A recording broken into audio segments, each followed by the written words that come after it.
Sapa chief Akhilesh Yadav इस वक्त भावनाओं के ऐसे बवंडर में घिरे हैं जहां आंसू और मुस्कान का सामना एक ही पल में हो रहा है। उनके नेतृत्व में एक तरफ पार्टी के लिए गहरा मातम है तो दूसरी ओर परिवार के लिए शाही उत्सव की तैयारी भी है। इस सब के बीच मीडिया संस्थान आज तक के खिलाफ पार्टी कार्यकर्ताओं का आक्रोश भी उबाल मार रहा है और खुद अखिलेश यादव इसको लेकर मुखर हैं। अखिलेश यादव के लिए आज सबसे बड़ी गमगीन करने वाली खबर सामने आई जब घोसी के जुझारू विधायक सुधाकर सिंह का आकस्मिक निधन हो गया। सुधाकर सिंह अखिलेश यादव के वो सिपाही थे जिन्होंने उत्तर प्रदेश के उपचुनाव में प्रचंड जीत दिलाकर पार्टी को बड़ी राजनीतिक ऑक्सीजन दी थी। उनका असमय चले जाना पूर्वी उत्तर प्रदेश में पार्टी के लिए एक अपूरणीय क्षति है। 17 नवंबर को दिल्ली में उमर अंसारी के मैरिज रिसेप्शन में सुधाकर सिंह शामिल हुए थे। 18 नवंबर की रात वो वापस दिल्ली से लौटे। इसी दौरान उनकी तबीयत ज्यादा बिगड़ गई और उन्हें तुरंत लखनऊ के मेदांता अस्पताल में भर्ती कराया गया। डॉक्टरों की टीम लगातार उनकी सेहत की निगरानी कर रही थी, लेकिन इलाज के दौरान उन्होंने दम तोड़ दिया। खबर मिलते ही अखिलेश यादव आनंद फानन में अस्पताल पहुंचे और परिवार से मुलाकात की। इस दौरान सुधाकर सिंह के पुत्र सुजीत सपा मुखिया को पकड़कर फूट फूट कर रोने लगे। अखिलेश यादव ने उन्हें ढांढस बंधाया। मुख्यमंत्री योगी आदित्यनाथ ने भी सपा विधायक के निधन पर संवेदनाएं व्यक्त की हैं। सुधाकर सिंह के पार्थिव शरीर को तिरंगे में लपेटकर उनके गांव भावनपुर से लगभग 19 किलोमीटर तक की शव यात्रा निकाली गई। लोकसभा सांसद धर्मेंद्र यादव भी इस दौरान वहां पहुंचे और शोक संवेदना व्यक्त की।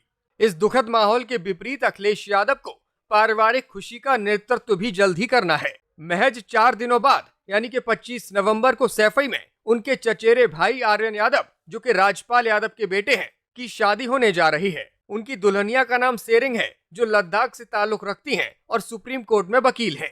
पिछले साल दोनों की रिंग सेरेमनी हुई थी और उस दौरान इन तस्वीरों ने खूब सुर्खियां बटोरी थी। परिवार का मुखिया होने के नाते अखिलेश यादव को इस पूरे विवाह समारोह की बागडोर संभालनी है।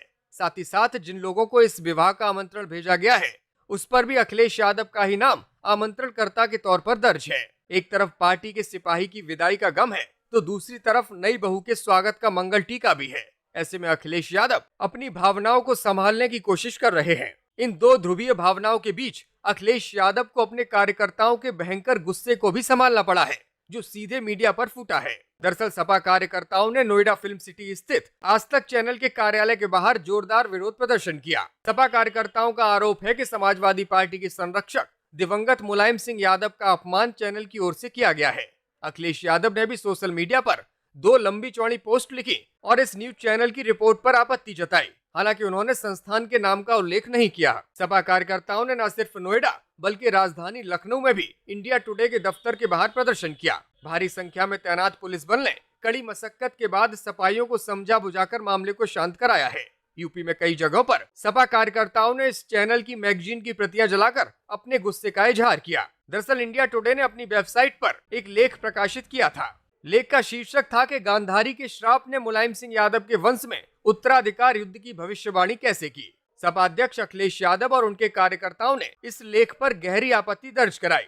साथ ही अखिलेश यादव ने मीडिया हाउस पर परिवार के नाम पर पौराणिक महागाथाओं का मखौल उड़ाने का आरोप भी लगाया। अखिलेश यादव ने इसको लेकर एक पोस्ट किया और लिखा, इन मीडिया हाउस और उनके पोषकों के अंदर इतनी नैतिकता तो होनी ही चाहिए कि जो लोग अब दुनिया में नहीं है उनको सम्मान के साथ प्रदर्शित करें।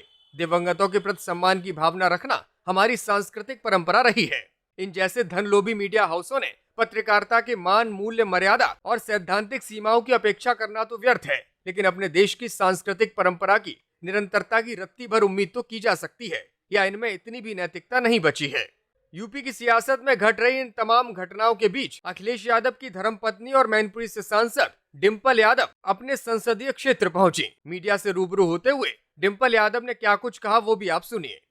चुनाव आयोग का जो कार्य प्रणाली रहा है, विपक्ष अभी भी बिहार चुनाव के परिणाम के बाद लगातार आरोप लगा रहा है कि आयोग निष्पक्ष होकर कार्रवाई नहीं कर रहा है। किसी भी जो भी आरोप लगाया जाता है उसका जवाब सही ढंग से नहीं आ रहा पब्लिक के बीच।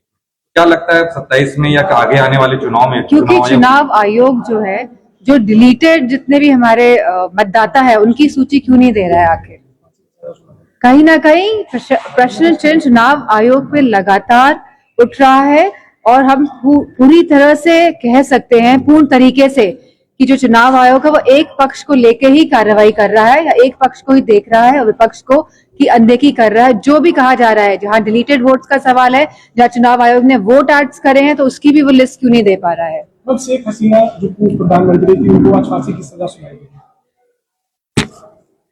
अब इस पे हम क्या बोल सकते हैं? अब जो घुसपैठिए का जो सवाल उठा रहे हैं, सब कर रहे हैं, तो ये तो हमारे गृह मंत्री जाने।